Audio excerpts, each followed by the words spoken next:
This is Rob Tebbutt for Boxing Social in association with Betfred. Delighted, as always, to be joined by Paul Reddy of STN Sports. It's Parker-Chisora 2 fight week. It's Sandy Ryan fight week. How are you, Paul? Very well, mate. Very well. I'm admiring this sort of Jordan drip that you've got going on at the moment. We did speak about it off camera, but, mate, I'm feeling that you're rocking it very well.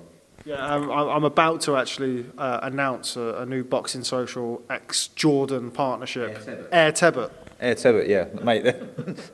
Big views, yeah. Yeah, I think I'll probably be waiting for a little while for Mr. Jordan to reach out. But who knows? Maybe with the plug now on Boxing Social, we can get somewhere. But before we go on to talk about the heavyweights, let's talk about your girl Sandy Ryan. Of course, you manage. I put out a tweet earlier where I said, always look forward to a Sandy Ryan weigh-in because you never really know what you're going to get. And obviously nowadays, with regards to men's and women's boxing, it's becoming more of an even footing, and we're seeing more and more women's shows, but we don't really see the kind of intensity that we see from a Sandy Ryan weigh-in. No, and I think people, I've seen some of the tweets, and she's getting a bit sick. Oh, this girl's a journeywoman, showing disrespect. She's a bred fighter. Like, she just wants to fight, and there's no disrespect meant there, but she's not shaking anyone's hand at all. She's a horrible person. Like, she even says that herself. And she's fair play to her. She's been in the gym for 5 months, had a couple of weeks off, third fight. Very pleased, progressing up to 8 rounds now, and I think you're going to see a devastating performance from her. Yeah, it's something that we spoke about when she first turned over, and obviously I had her in the podcast before she turned over, and she made no secret of the fact that she wanted to be moved quickly. What have you made of her first year as a professional? Yeah, I've been pleased. I think certainly the opponents, the Kirsty Bavington one has looked better. It's aged like a fine wine, that. The opponent in Italy was a bit short notice. We had a few chop and change here. This girl boxed Victoria Bustos in the summer. Bustos was due to fight McCaskill. She's been in with Katie Taylor before Breakhouse. She went the distance with her, albeit she was an opponent, but it gives a decent yardstick. She's also been in with Anahi Sanchez. So, yeah, I'm happy with the opponents and the fight she's got. The weight's coming down progressively. The fight was made at 144. She was 143 today.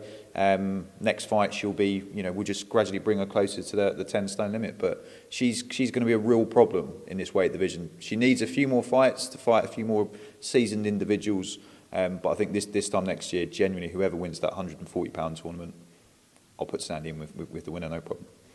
And one of the things that I always and you would have heard it as well as somebody who works in boxing, we don't really have any female knockout artists. I remember when Ronda Rousey was kind of climbing the ranks in the UFC and became, for a brief moment at least, the biggest female sports star in the world, not just combat sports.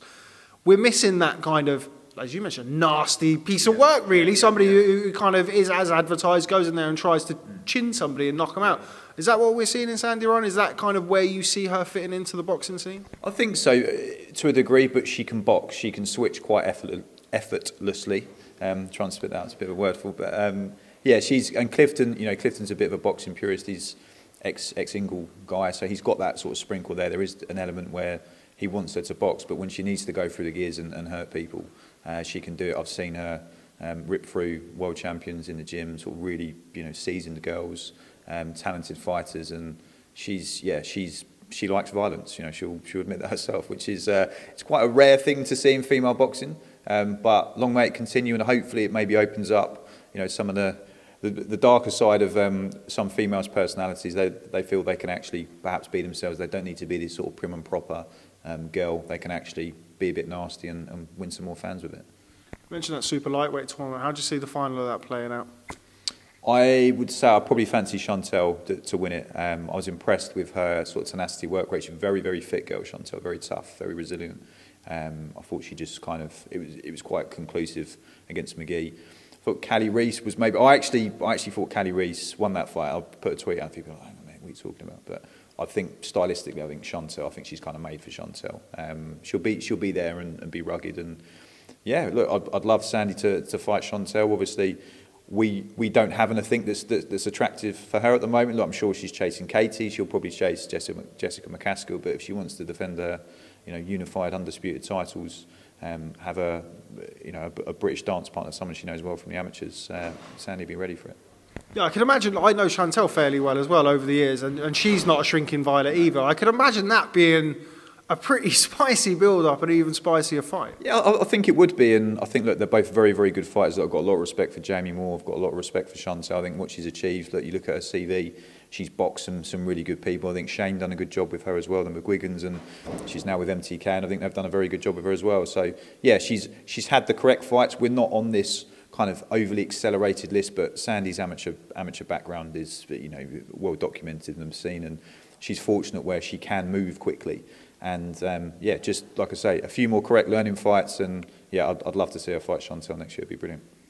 You mentioned Clifton Mitchell. He's always an interesting fella to be around in fight week. I think like the dynamic between Clifton and Sandy is quite interesting, particularly when you've got Sandy, who is kind of very much, well, as we've just discussed there, quite revved up. And you've got Clifton, who kind of plays both sides of it. Sometimes he's the most laid-back man in the world, but he's not somebody you'd like to cross in a dark alley. No, definitely not. It's actually quite a tough team. I probably never felt so emasculated and so much of a pussy when I'm around these. You've got Clifton, I mean, Dave Ryan's in the team. Shout out Paul Frost as well, who does does Sandy's nutrition, ex-fighter as well. So look, I feel safe in the car. If it goes off, I'm going to be at the back. I'm not going to lie. Sandy's probably at the front.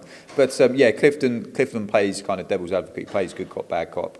We work really well together. It makes my life a lot easier with Sandy. And yeah, I'm really enjoying the team and the setup there. Mentioned Katie Taylor beforehand. Let's talk about her a little bit. Obviously, you guided a significant portion of her career, matched her career when you were over at Matchroom as a matchmaker. That's a lot of matching in one sentence. But anyway, we saw Katie Taylor, I think, last weekend. Weeks are kind of getting by this year. What did you make of her? The general consensus seems to be that Katie may be just slowing down a touch. Being totally honest, because I was with Keevan, I haven't watched it back in its entirety. I've only seen the highlights. So from what I've heard, yeah, it was kind of, I think the fight was, the scorecards weren't as wide. Was there a couple of quite wide scorecards from memory? I think, look, Katie's, I wouldn't say she's kind of slowing down. I think she's still, she's still got ridiculous hand speed. I guess she's having tougher and tougher fights, so there is going to be wear and tear there. But if she fights Serrano, then she's in a position she's earned to really finish her career when she deems fit. But yeah, I think, look, every fighter is different when they first turn professional. It's been professional, 6-7 years now, I think. So yeah, look, there's certainly some signs that she's perhaps getting towards the end of her career, but I think she's still a formidable foe for most people, and yeah, definitely one of her biggest fans still. Amanda Serrano, you mentioned there, returns on the Jake Paul undercard tomorrow. Jake Paul doing a wonderful thing for women's boxing and male boxing. Big up the swimming. Yeah, it's a little bit of a strange one. Yeah, the whole swimming stuff. He came out covered in water, talking about being the next Muhammad Ali, which was a bit of a strange one. But anyway, Amanda Serrano versus Katie Taylor. That seems to be the fight that's in the offing. You've just mentioned there. Going to put you on the spot. How does that fight go? I think Katie, if she boxes, beats her on points, but there will be hairy moments because I think Serrano is a bit of a beast. I think she's very, very strong. Hits hard. I think Katie's boxing ability, but it could be one where it gets to, it goes to the scorecards and everyone's a bit like, oh, I'm not sure. How about you? How do you see that going? I would favour Amanda Serrano. Would you? Yeah, I think Amanda Serrano just punches hard enough. Fresher? Yeah, just a little bit fresher. Yeah, okay, that's fair. I think it's one of those where people's opinions will kind of change throughout, and mine's not sort of clouded. I just think stylistically, I think Katie might be a bit too sharp. I think and Serrano she's proved, she's moved through all the weights, hasn't she? I think Katie's, even though she's short, she's deceptively strong, and she's been at the weight a bit longer, so I'd maybe favour her being able to sort of hold her off. But mate, can't wait for that fight. It'd be great. Yeah, I think it's the type of fight that women's boxing really needs. I think there'll be a lot of contrasting opinions. I think I'd probably edge towards Serrano now. Come fight week, I'll probably change back again. It's that type of fight. Staying with the women, Skye Nicolson. Yes. I had the pleasure of meeting her about 5 minutes ago. Your latest signing over at STN Sports. Yep. What can you tell us about Skye? Yeah, so Skye, obviously 2018 Commonwealth gold medalist in Australia. She narrowly missed out on a medal in the summer. She will be turning professional early next year. We're just finalising stuff. She is signed with a promoter. I don't know when this is going to go out, but she will be announced as a matchroom fighter this evening. So if this goes out, obviously tomorrow, then yeah. So no, pleased for her. And she had, a really big financial offer back home. But I think Eddie and Matchroom, and they share the same belief as Skye and myself, where she can box in the UK. Going back to Australia is, very key for her. But also she can box in the States as well. So I think someone that turns professional and has the ability to box in those 3 countries is very, very rare. She's more than just, a pretty face, someone who looks how she does. She's got a spiteful side to her as well, which there seems to be a bit of a common trend there, but she's, a very, very nice, neat southpaw, throws a really wicked body shot, and I think you'll see as she progresses in the professional ranks that, there is spite, and she wants to hurt people as well. So again, if we get more of that, I think, the sport's going to be great. Sticking with STN, Kevin Agyarko made his matchroom boxing debut this last weekend on the Conor Benn card. Got himself some good rounds under his belt. Myself and Barry Jones on the Boxing Social podcast kind of spoke of... Big up Barry Jones. Big up Barry Jones every time. Spoke of having a matchmaker manager, really, and somebody who, you're not scared to match guys tough, nor should you be if you've got somebody who's very talented.